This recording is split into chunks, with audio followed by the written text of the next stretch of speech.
नमस्कार शेतकरी मित्रांनो, मी भूषण चव्हाण, सागर सीड प्रायव्हेट लिमिटेड सुरत या कंपनीचा प्रतिनिधी.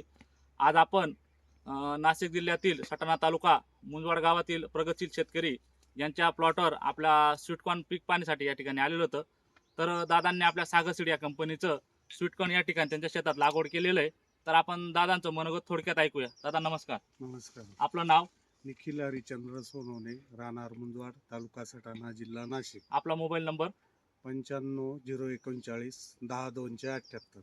बरं दादा, आपण जी तुमच्या शेतात जी तुम्ही आता जी व्हरायटी लागवड केलेली स्वीटकॉर्नची, ही कोणती व्हरायटी लागवड केली आपण? ही सागर स्वीटची स्वीटी. स्वीटी म्हणून व्हरायटी आहे. सागर सीडची स्वीटी लागवड स्वीटी केली तुम्ही. लागवड.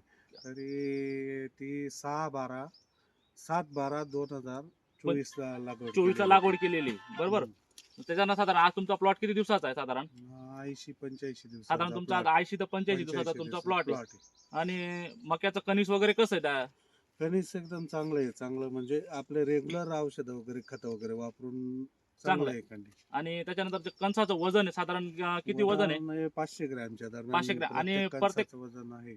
बरं, आणि जो आपला प्रत्येक जो स्टंप आहे याचा, त्या स्टंपाला किती कणस आले तुम्ही? स्टंपाला काही ठिकाणी 3, काही ठिकाणी 2 कंच ते फिक्स भरलेले आहेत. वजन वगैरे पण वजन चांगलं आहे. चांगलं आहे. आणि लागवड केल्यानंतर साधारण तुम्हाला काय रोगराईस वगैरे असं काही निष्पन्न झालं का त्यात? किंवा नाही, समजा ऑदर जे वाण येतात मार्केटमध्ये, आता बरेचसे मार्केटमध्ये वाण आहेत, हा.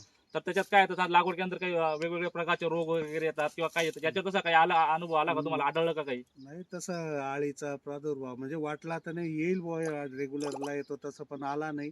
तरी एकच साधारण कीटकनाशक वापरले फक्त आम्ही, बरोबर. आणि एक तणनाशकचा स्प्रे केला होता. फक्त एवढा. एक सर्वसाधारण फक्त एक कीटकनाशक स्प्रे कीटकनाशक घेतलेला होता.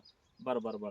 आणि जर तुमचा अनुभव आमच्या इतर जे शेतकरी बांधव जे समजा हा. भविष्यात जे स्वीटकॉर्न लागवड करणार आहेत किंवा जे लागवड करतात, त्यांना काय सांगू इच्छिता तुम्ही? त्या या नवीन वाणमध्ये पडायला पाहिजे. चांगलं आहे, याचं उत्पन्न बी चांगलं. आता आपल्याला दिसलं झाल्यावर वजन चांगलं जमलेले, तर सगळ्या बाकीच्यांनी पण लावायला काही हरकत नाही.